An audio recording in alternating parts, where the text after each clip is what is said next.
नमस्कार साथियों। चलिए आज हम लोग क्लास 6 की कक्षा 6 की विज्ञान का दूसरा पाठ पढ़ेंगे, पदार्थ एवं पदार्थों के समूह। इधर मैंने की पॉइंट्स लिख दिए हैं कि हम किस तरीके से इस चैप्टर को निपटाएंगे। ये आओ समझे विज्ञान के ये सारी की पॉइंट्स हैं और हमें इतना ही पढ़ना है। देखिए, पढ़ाने को तो आपको मैं 11th और 12th 11th तक का भी पढ़ा सकता हूं, लेकिन जैसे एक छोटा बच्चा होता है तो अगर हमें उसके ऊपर भार डालना होता है तो हमें पता होता है कि हमें इसके ऊपर 5 किलो वजन डालना है कि ये आसानी से लेकर चल सकता है, या 10 किलो डालना है या 15 किलो डालना है। तो मैं आप लोगों को सिर्फ उतना पढ़ाऊंगा जितना कि आपको इस स्तर पर पढ़ने की आवश्यकता है। देखिए, एक अच्छा शिक्षक, एक अच्छा गुरु वही होता है जिसे अपने विद्यार्थी के बारे में ये पता हो कि उसे कितना दिया जा सकता है। हर व्यक्ति का अपना एक पात्र होता है, एक बर्तन होता है। मैं आपको अगर ज्यादा दे भी दूंगा और अगर आपका पात्र छोटा हुआ तो वो आपके ऊपर से छलक जाएगा, वो आप तक नहीं पहुंच जाएगा। तो मेरा प्रयत्न, मेरी कोशिश ये रहेगी कि आपको उतना ही दिया जाए जितना कि आपके ऊपर बोझ ना पड़े और आप आसानी से हंसते खेलते हुए इस सबको ग्रैस्प कर लें, इस सबको पढ़ सकें, समझ सकें। चलिए शुरू करते हैं। तो सबसे पहला जो टॉपिक है, आज की पहली बिंदु है पदार्थ। इसे इंग्लिश में बोलते हैं मैटर। मैटर क्या होता है? विज्ञान जिसे मैटर मानती है उसकी एक अलग अपनी परिभाषा है। हम जिसे पदार्थ समझते हैं उसकी एक अपनी अलग परिभाषा हो सकती है। वो, जैसा मैंने कहा, हर व्यक्ति का एक पात्र होता है, उसके विचार करने का एक तरीका होता है। तो हमारी जो परिभाषा होगी मैटर की, यानी कि पदार्थ की, वो उस हिसाब से होगी। विज्ञान की अपनी एक परिभाषा है, सही वो भी है, कई हद पर सही हम भी हैं। विज्ञान ये कहती है कि हर वो चीज जिसका एक भार है, यानी कि वजन है, जैसे ये मेरे हाथ में एक मार्कर है, इसका एक भार है, इसका एक वजन है।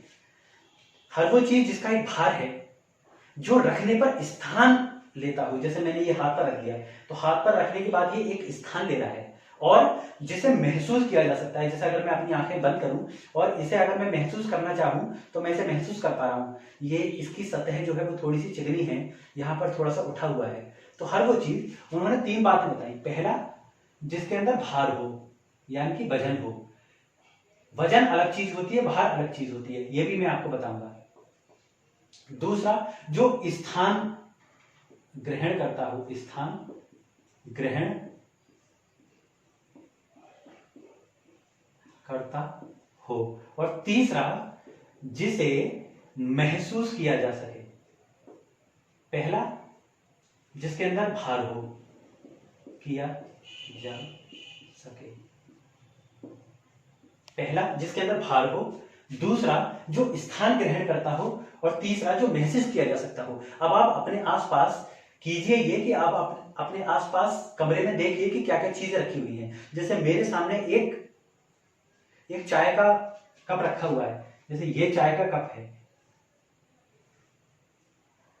ठीक है। अब आप मुझे बताइए कि क्या ये पदार्थ है?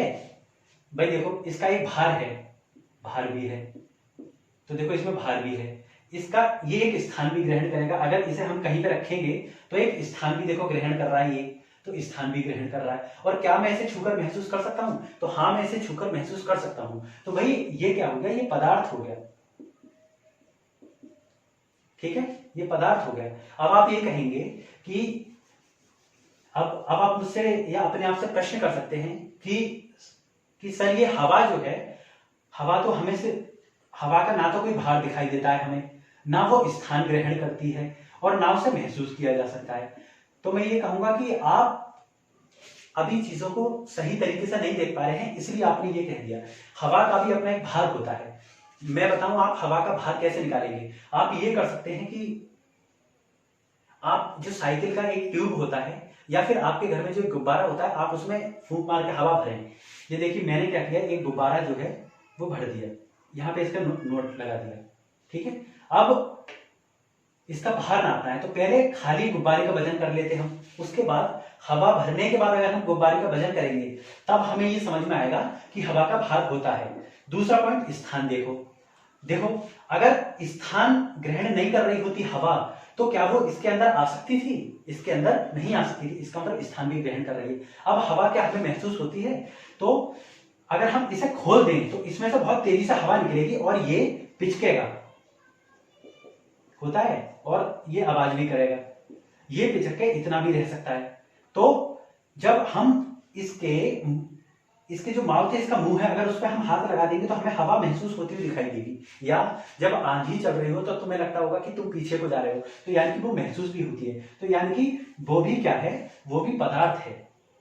तो पदार्थ की सिर्फ इतनी सी डेफिनेशन है। आप अपने आसपास देखिए कि क्या क्या चीज है जो इन तीनों कैटेगरी में फिट होती है। और मेरा ये दावा है कि हर वो चीज जिसे आप महसूस, यानी कि जिसे आप आंखों से देख पा रहे होंगे। आंखों से देखना भी तो महसूस होता है, आंखें बंद करके फिर महसूस करना, हाथों से देखना हो गया, कायदे में तो वो देखना ही है। तो आप आंखों से जो जो भी देख पा रहे होंगे वो हर एक चीज पदार्थ है। यानी कि जो आपके बाथरूम में बाल्टी रखी हुई है, जो मग रखा हुआ है, यानी कि पानी भी एक पदार्थ है और साबुन भी एक पदार्थ है। हर वो चीज जिसे आप महसूस कर पा रहे हैं, जिसमें स्थान ग्रहण करने की क्षमता है, जिसमें भार है, वो हर एक चीज। हम दूसरे टॉपिक पर आते हैं। हमारा दूसरा टॉपिक है पदार्थों का वर्गीकरण। तो सबसे पहली बात तो हम ये देखेंगे कि दरअसल वर्गीकरण क्या होता है। वर्गीकरण क्या होता है? वर्गीकरण, क्लासिफिकेशन। वर्गीकरण क्या होता है? वर्गीकरण होता है कि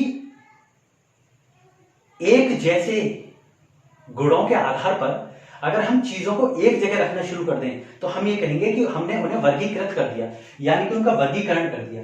जैसे मैं आपको ये बताऊं कि जैसे आप एक कमरे में घुसे हैं, ये क्या है? ये कमरा है। जैसे आप एक कमरे में घुसे, अब आप कमरे में बहुत सारी चीजें पड़ी हुई हैं, यानी कि बहुत सारी चीजें बिखरी हुई हैं। अब उसमें क्या है? साबुन पड़े हुए हैं, चीनी की बोरियां पड़ी हुई हैं, और 2-3 चारपाइयां पलंग पड़े हुए हैं, 2-3 बाल्टियां पड़ी हुई हैं।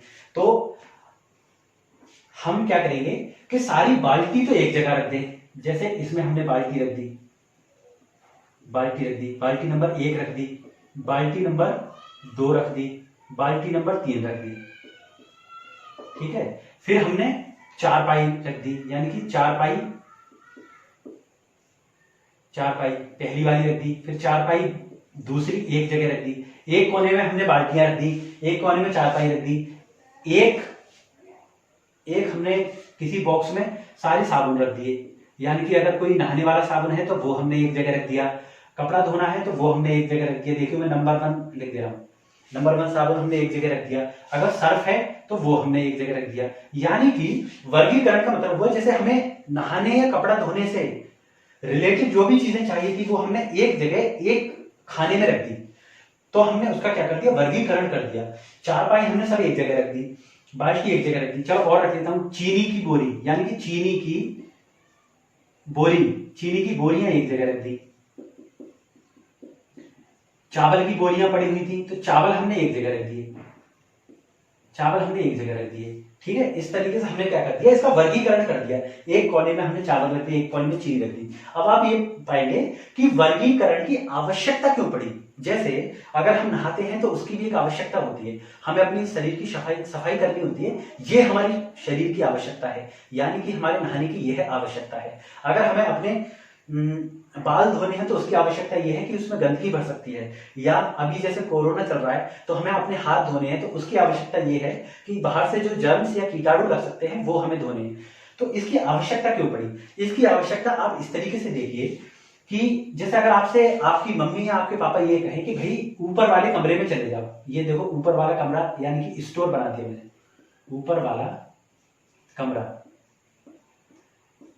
वाले कमरे में आपसे ये कहा जाए कि ऊपर वाले कमरे में जाकर और बेटा साबुन ले आओ, कपड़ा धोने वाला साबुन ले आओ। तो अगर चीजें बिखरी हुई पड़ी हैं तो आपको क्या करना पड़ेगा? आप कमरे में घुसोगे, यही चारपाई, साइड में चारपाई पड़ी हुई है तो आप पहले चारपाई हटाओगे, आप देखोगे चारपाई के पीछे जो है बोरी आ गई चीनी की, तो आप बोरी की चीनी हटाओगे, उसके बाद बाल्टी आ जाएगी तो फिर आप बाल्टी हटाओगे, फिर एक कोने में कहीं जाकर आपको एक साबुन मिलेगा। तो आपको क्या हुई? आपको दिक्कत हुई। अब अगर आपसे ये कहा जाता कि आप कमरे में जाइए और कमरे में सारी चीजें व्यवस्थित होती और वर्गीकृत होती, एक कोने में जो है वो बाल्टी रखी हुई होती है, एक में चारपाई, एक में साबुन, एक में चीनी की गोलियां। तो अगर आपसे कहा जाता साबुन लेके आओ तो आप तुरंत जाते और एक कोने में से एक बॉक्स में से साबुन लेकर आ जाते। आपसे कहा जाता कि चावल की बोरी ले आओ तो एक जिस कोने में चावल की बोरी रखी हुई है उसमें जाकर आप चावल की बोरी ले सकते थे। तो ये हमारे पदार्थों की वर्गीकृत करने की आवश्यकता। हमारा अगला टॉपिक है विभिन्न लक्षणों के आधार पर वर्गीकरण। अब हमने जैसे कमरे में साबुन, बाल्टी इस तरीके का एक वर्गीकरण किया, तो हम पदार्थों में किस तरीके का वर्गीकरण करते हैं, वो आधार क्या है, उस आधार के बारे में पढ़ते हैं। तो लगभग 4-5 चीजें दे रखी हैं हमारी पुस्तक में, हमारी किताब में, उनके आधार पर हम देखते हैं। सबसे पहले तो हम अवस्था के आधार पर देखते हैं कि पदार्थ की अवस्था क्या है। कोई भी पदार्थ 3 अवस्था में पाया जा सकता है। या तो वो ठोस होगा, ठोस यानी कि जैसे ये है, ये ठोस है, ये दबाने पर दब नहीं रहा है, तो ये क्या है, ठोस है। यानी कि हम इसे बोलेंगे सॉलिड है, सॉलिड, ठीक है। या तो वो सॉलिड होगा। द्रव या तो वो लिक्विड हो जाएगा, जैसे पानी क्या होता है, द्रव है, द्रव्य पदार्थ है, तो वो लिक्विड हो जाएगा। और गैस यानी कि जो हवा है या जो हमने गुब्बारे में हवा रखी थी वो क्या है, गैस है। तो अवस्था के आधार पर ये 3 हैं, सॉलिड, लिक्विड और गैस, यानी कि ठोस, द्रव और गैस। इन्हें आप कैसे पहचानेंगे कि कोई ठोस है, कोई द्रव है या कोई लिक्विड है। अब आप देख लीजिए, इसकी कुछ विशेषताएं होती हैं, वो विशेषताएं मैं आपको बता रहा हूं। जो ठोस होगा, देखो कोई भी पदार्थ क्या होता है, कोई किसी भी पदार्थ में क्या होता है, जैसे बहुत छोटे छोटे उनके अंदर एटम या मॉलिक्यूल्स होते हैं, बहुत छोटे छोटे पदार्थ के कण होते हैं। अब जैसे हमने ये मान लिया कि जैसे बाल्टी है, जैसे ये बाल्टी है, ठीक है, हमने इसको बाल्टी बना दिया। इसमें क्या होगा, बहुत छोटे छोटे, अगर लोहे की बाल्टी है तो लोहे के बहुत छोटे छोटे कण होंगे, देखो ऐसे, ये पूरे में फैले हुए होंगे, जिससे पहले चादर बनी होगी, उसके बाद हमने चादर को फोल्ड करके उसे बाल्टी बना लिया होगा। अब इनमें होता क्या है, कोई भी चीज सॉलिड, लिक्विड, गैस यानी कि ठोस, द्रव और गैस कैसे बन जाती है। अब वो छोटे छोटे मॉलिक्यूल्स हैं, उनके व्यवस्था के आधार पर ये पता लग जाएगा कि कोई ठोस है, द्रव है या गैस है। जैसे हम ये मान, इसके अंदर जैसे बाल्टी के अंदर क्या था, बाल्टी के अंदर लोहे के कण थे, जैसे हमने वो लोहे के कण मान लिए। ये अगर ये कण बहुत पास पास हैं, जैसे ये बहुत पास पास है, इनके बीच में कोई भी खाली जगह नहीं है। अब क्योंकि खाली जगह नहीं है इनमें, देखो मैं इसको पूरा भर दे रहा हूं। अब क्या है, इनमें देखो कोई भी खाली जगह नहीं है, तो बताओ क्या ये इधर आ पाएगा, नहीं आ पाएगा। ये इधर नहीं आ पाएगा, ये ऊपर नहीं जा पाएगा, ये नीचे नहीं जा पाएगा। ये लोग अपनी जगह व्यवस्थित हैं। तो जो चीज व्यवस्थित है जैसे ही इसमें भी बिल्कुल इसी तरीके से व्यवस्था बनी हुई होगी। अगर ये व्यवस्थित है तो हम इसे दबा नहीं पाएंगे, यानी कि जब हम इसे ऊपर से दबाएंगे तो क्योंकि इनके बीच में स्थान नहीं है, इसीलिए ये क्या होगा, ये ऊपर नीचे नहीं हो पाएंगे। इसीलिए इनका एक डेफिनेट यानी कि एक निश्चित आकार होगा।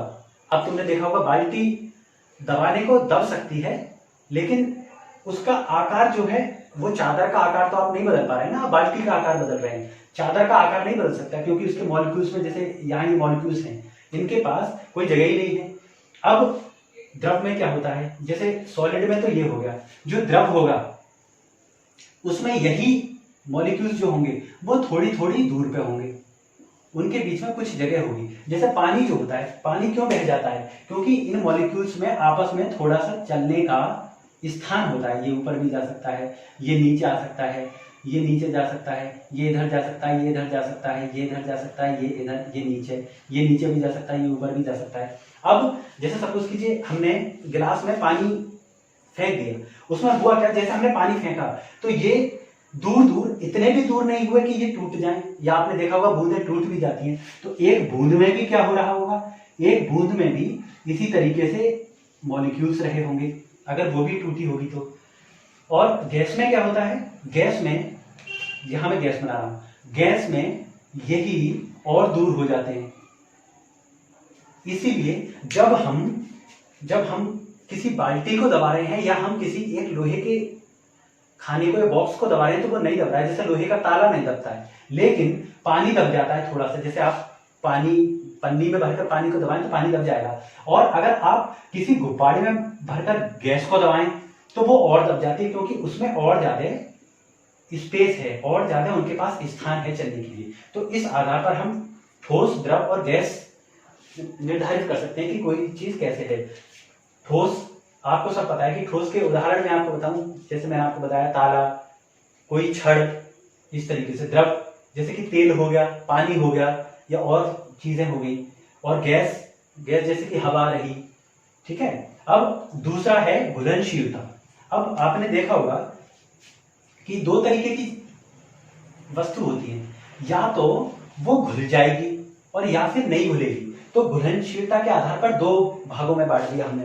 जो घुलने वाली हैं वो तो घुलनशील हो गई कि भाई ये तो घुल जाएंगी, जैसे कि चीनी। देखो आप बताओ, क्या चीनी पानी में घुल जाएगी? घुल जाएगी, तो ये घुलनशील हो गई। नमक, नमक पानी में घुल जाएगा? हाँ घुल जाएगा। अब बताओ, सरसों का तेल या मिट्टी का तेल पानी में घुल जाएगा? वो नहीं घुलेगा, तो वो हो गया अघुलनशील। तो सरसों का तेल यानी कि लगभग सारे तेल वो अघुलनशील हो गए। तो घुलनशीलता के आधार पर हमने दो भागों में इस तरीके से बांट दिए। अब हम तीसरे तरीके का वर्गीकरण पढ़ते हैं, जल के सापेक्ष भार के। अब हमने जल को एक निश्चित इकाई मानी कि भाई अब हम दो भागों में बांटेंगे, या तो कोई चीज जल से हल्की होगी या चीज जल से भारी होगी। तो वो चीज जो जल से हल्की होगी वो इस वर्गीकरण में आ जाएगी, जो भारी होगी वो इसमें आ जाएगी। तो अब देखो, अब आप मुझे बताइए जल से हल्का क्या है। जैसे आपकी किताब में कुछ दे रखे हैं, मैं आपको बताता हूं। जैसे सरसों का तेल, सरसों का तेल क्या है बताओ? पानी के ऊपर तैरता है या डूब जाता है उसमें? तो पानी के ऊपर तैरता है, तो वो क्या हो गया? हल्का हो गया। सरसों का तेल यानी कि कोई सा भी तेल ले लीजिए आप। अब जैसे मोम है, मोम बताओ, जब आप मोम की बूंद पानी में गिराओगे तो वो तैर जाएगी या डूब जाएगी? आप घर में करके देखना, तो वो तैर जाएगी। तो मोम जो है वो हल्का है। अब भारी चीज कौन कौन सी है? जैसे कि आप एक कांच की या लोहे की या कोई मिट्टी का टुकड़ा लीजिए, यानी कि आप एक पत्थर ले लीजिए, तो बताओ पत्थर डूब जाएगा कि तैर जाएगा? वो डूब जाएगा। तो पत्थर क्या हो गया? पानी से भारी हो गया। तो इसे हम इस कैटेगरी में रख देंगे। तो जल के सापेक्ष भार में हमने हल्का और भारी दो तरीके के पदार्थ पढ़े। अब हम आते हैं पारदर्शिता के आधार पर। पारदर्शिता क्या होती है? पारदर्शिता होती है कि जिसके आप आर पार देख सकते हैं, या तो आप देख सकते हैं या नहीं देख सकते हैं। दो अवस्थाएं तो ये हो गई। तीसरी अवस्था है कि आपको दिख तो रहा है मगर हल्का हल्का दिख रहा है। तो वो वस्तु जिनके आर पार देखा जा सकता है, आर पार देख सकते हैं, वो तो पारदर्शी हो गई। जैसे कि कांच है, कांच के आर पार देख सकते हो तुम? या कोई पन्नी है, उसके आर पार देख सकते हो? सफेद वाली पन्नी की बात कर रहा हूं मैं। तो वो क्या हो गई? पारदर्शी हो गई। अपारदर्शी, नहीं देखा जा सकता, नहीं देखा जा सकता। जैसे अगर मैं आपके सामने एक ईंट की दीवार चुन दूं, तो क्या उसके आर पार देख पा रहे हो आप नहीं देख पा रहे हो, तो वो अपारदर्शी हो गई। और कुछ ऐसे होते हैं जिनके आर पार देखा तो जा सकता है लेकिन बहुत साफ दिखाई नहीं दे सकता है, तो उन्हें हम बोलते हैं पारभासी। जैसे अगर शीशे, या हम ये कहें कि आपने देखा होगा, जैसे एक किसी शीशे में तेल भरकर खड़ा कर दिया जाए तो आपको उसके आर पार दिखाई तो देगा मगर आप धुंधला धुंधला देख पाएंगे। या कुछ ऐसे शीशे आते हैं जिसके आर पार धुंधला दिखाई देता है, तो वो अपारभासी हो गए। तो जल के सापेक्ष भार और पारदर्शिता के आधार पर ये हो। पांचवा वर्गीकरण है कठोरता के आधार पर। तो कुछ पदार्थ ऐसे होते हैं जो कठोर होते हैं, जैसे जो ठोस होते हैं, यानी कि जो सॉलिड होंगे, जो ठोस होंगे वो तो कठोर में आ जाएंगे। और कुछ क्या होते हैं? कुछ मुलायम होते हैं। तो जो मुलायम है उन्हें हम मुलायम में रख देंगे। जैसे अगर आप आटा गूंदें तो बताओ वो कठोर है कि मुलायम है? यानी कि गूंदा हुआ आटा जो है वो क्या है? मुलायम है। तो वो तो हम कह देंगे कि वो मुलायम पदार्थ में आ गया। और अगर उसी आटे को हम लोग उठा के रख दें एक दो दिन के लिए या धूप में रख दें तो वो कठोर हो जाएगा, वो कठोर हो जाएगा। तो अब वो आटा क्या हो गया? अब वो आटा हो गया कठोर उसमें। तो कठोरता के आधार पर दो होते हैं, कठोर और मुलायम। अब हम अपना पांचवा और चौथा और सबसे आखिरी टॉपिक पढ़ते हैं, पदार्थ के निर्माण की मौलिक इकाई। पदार्थ के निर्माण की मौलिक इकाई क्या होती है? जैसे कोई भी एक पदार्थ है, तो जैसे मैं मान के चल रहा हूँ कि एक ईंट का टुकड़ा है। जैसे ये जो है, जब ईंट लाल रंग की होती है तो मैं लाल रंग से बना देता हूँ। ये देखो, ये एक ईंट हो गई,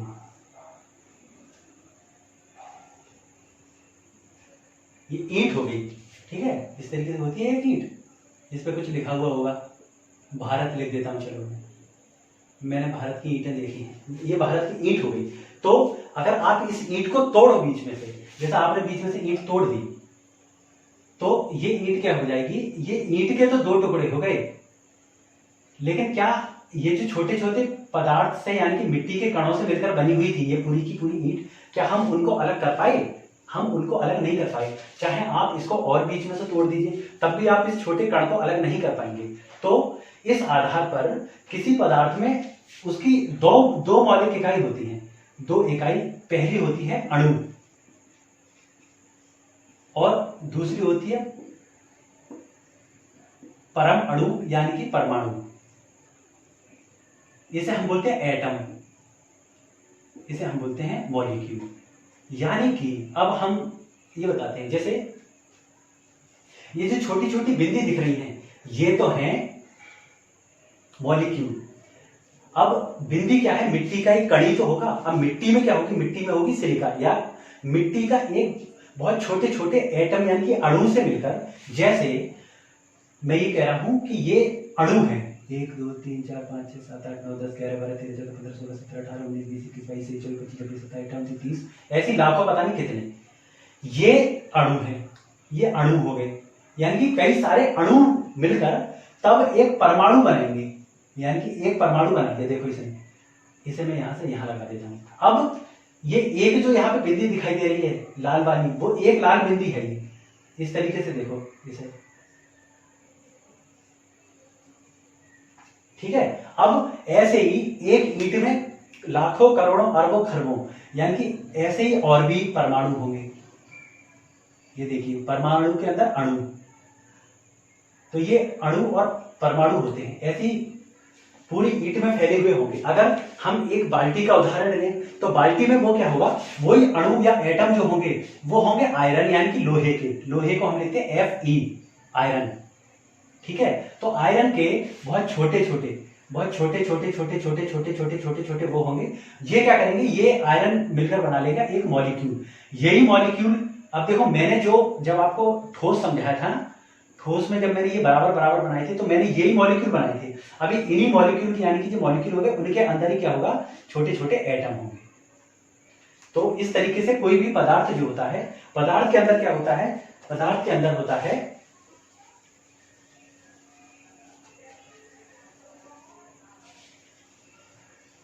पदार्थ। ये रहा आपका पदार्थ, ठीक है। पदार्थ के अंदर क्या होगा, पदार्थ के अंदर होगा परमाणु यानी कि मॉलिक्यूल, ठीक है। बहुत छोटे छोटे मॉलिक्यूल्स होंगे। उन मॉलिक्यूल्स के अंदर क्या होगा, अणु।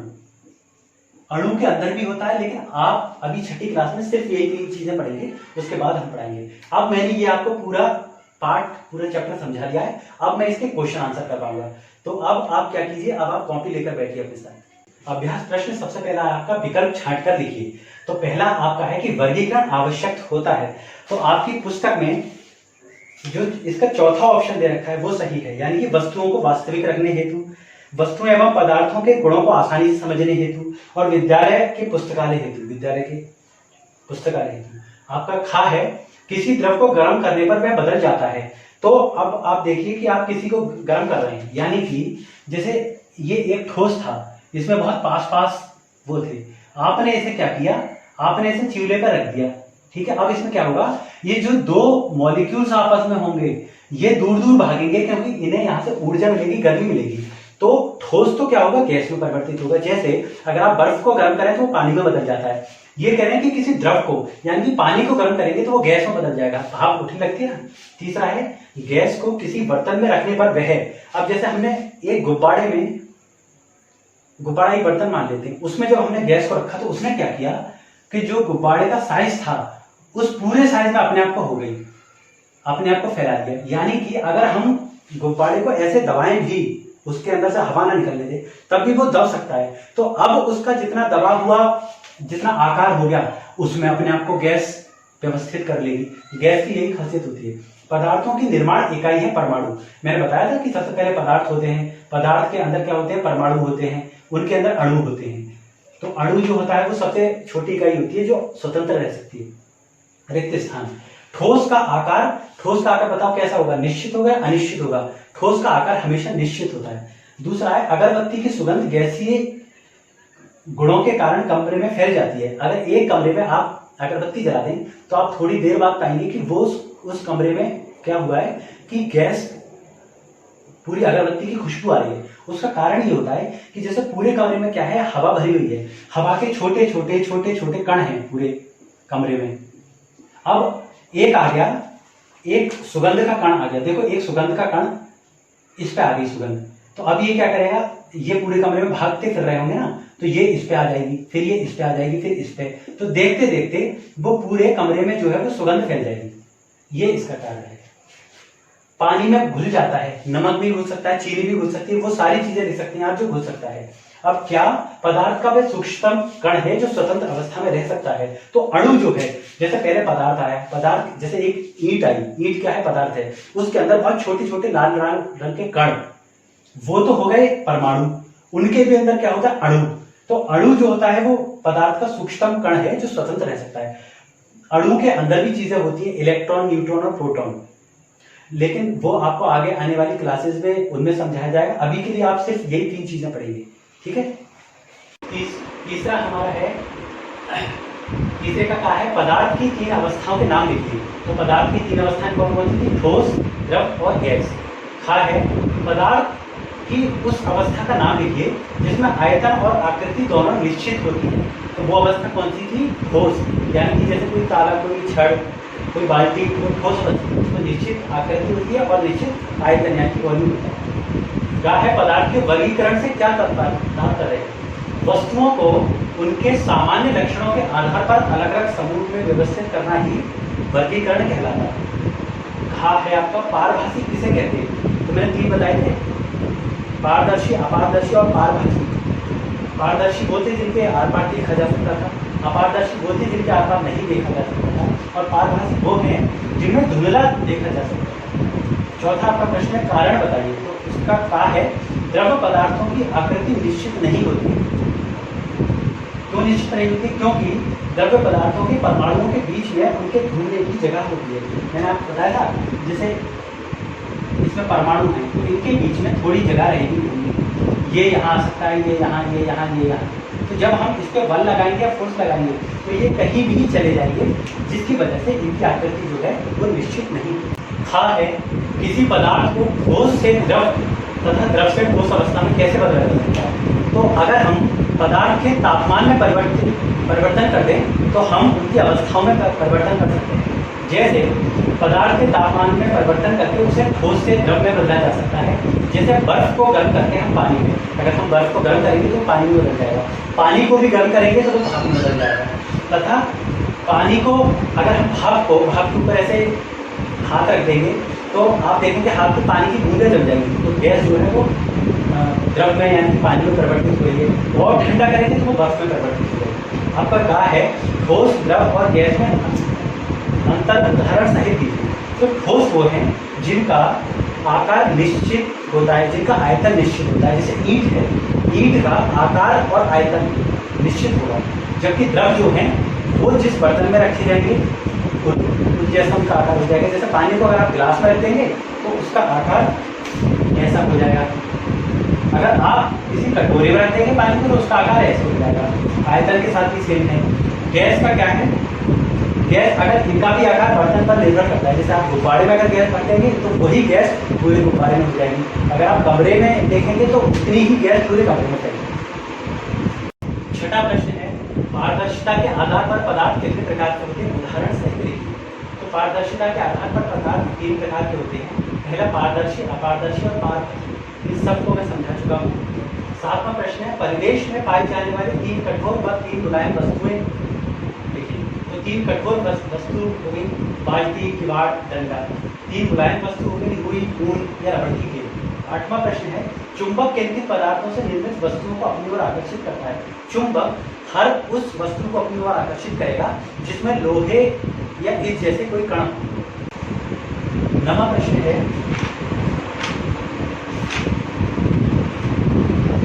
9वां प्रश्न है, अपने आसपास दिखाई देने वाली वस्तुओं को पारदर्शी, अपारदर्शी और पारभासी में चिह्नित कर सूची बनाइए।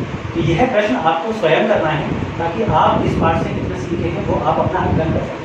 10वां प्रश्न है, पदार्थों का वर्गीकरण क्यों आवश्यक है? इस संबंध में अपने विचार लिखिए। तो पदार्थों का वर्गीकरण पदार्थों की पहचान करने में सुगमता के लिए आवश्यक है। अगर हम वर्गीकरण कर देंगे तो जैसा मैंने बताया कि एक कमरे में जाकर ये आसान हो जाएगा कि आप उनकी पहचान कर लें कि कौन सा साबुन कहाँ रखा है, कौन सी बाल्टी कहाँ है, कौन सी चारपाई कहाँ पड़ी हुई है, तो उसमें हमें सुगमता हो जाएगी, आसानी हो जाएगी। इसके लिए हमें वर्गीकरण आवश्यक है। तो ये आपका दूसरा पार्ट भी पूर्ण हो चुका है, कंप्लीट हो गया है। अब आप लोगों से निवेदन ये है कि आप जो कॉपियाँ बना रहे हैं उसको पूर्णता बनाते रहिए और इस चैनल को सब्सक्राइब कर लीजिए। एक नीचे बेल आइकन होगा, उसे भी दबा दीजिए ताकि आगे आने वाली जितनी भी वीडियोज़ हों वो आप लोगों तक बहुत आसानी से पहुँच सकें। चलिए इसी के साथ मैं आपसे विदा लेता हूँ।